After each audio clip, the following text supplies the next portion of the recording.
In this question, find the domain and range of sin inverse e raised to power x, right.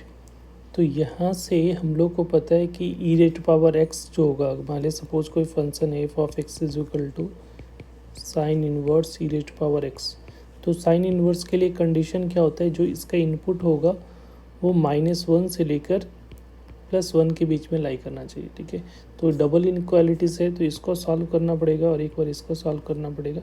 तो यहाँ पे कह रहा है ई रेट पावर एक्स जो होना चाहिए वो ग्रेटर देन -1। तो ई रेट पावर एक्स का ग्राफ कैसा होता है अगर देखोगे तो कुछ इस टाइप से होगा। कह रहा है कि -1 यहाँ पे होता है और 1 यहाँ पे 0,1 यहाँ पे होता है। तो ये तो ऑलवेज सेटिस्फाइड करेगा। तो इसका मतलब एक्स की वैल्यू ऑल रियल नंबर हो जाएगी, क्योंकि e rate power x always greater than -1 होता है। तो ये एक्स के हर एक वैल्यू के लिए सेटिस्फाइड हो जाएगा। और इधर वाला पार्ट को देखोगे तो ई रेट पावर एक्स की वैल्यू लेस देन 1, तो लेस देन 1 कब होगा, 1 से छोटा, तो ये वाला रीजन हो जाएगा।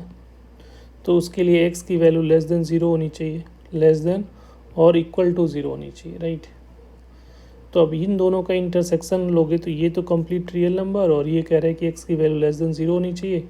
तो ओवरऑल इंटरसेक्शन करोगे तो यहाँ से डोमेन जो आएगा, डोमेन एक्स की वैल्यू जो होगी वो -∞ से लेकर 0 क्लोज इंटरवल तक यही इसका डोमेन हो जाएगा, राइट। अब यहाँ पे देखो, अब इसका रेंज फाइंड करना है।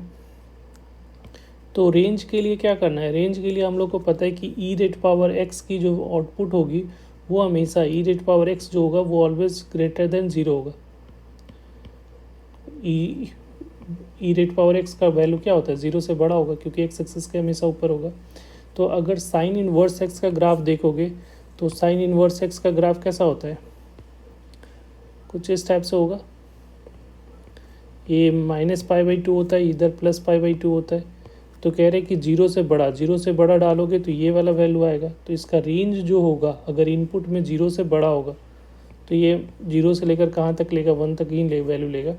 तो इसका जो वैल्यू होगा, अगर यहाँ पे देखोगे तो y equal to sine inverse e rate power x है और ई रेट पावर एक्स की वैल्यू जो है वो ग्रेटर देन 0 है। तो इसका जो रेंज होगा वो क्या होगा, 0 पे, क्योंकि 0 पे ओपन इंटरवल होगा, क्योंकि यहाँ पे 0 पे क्लोज नहीं है। तो 0 पे ओपन और π/2 पे क्लोज। तो ये इसका रेंज हो जाएगा। Thank you.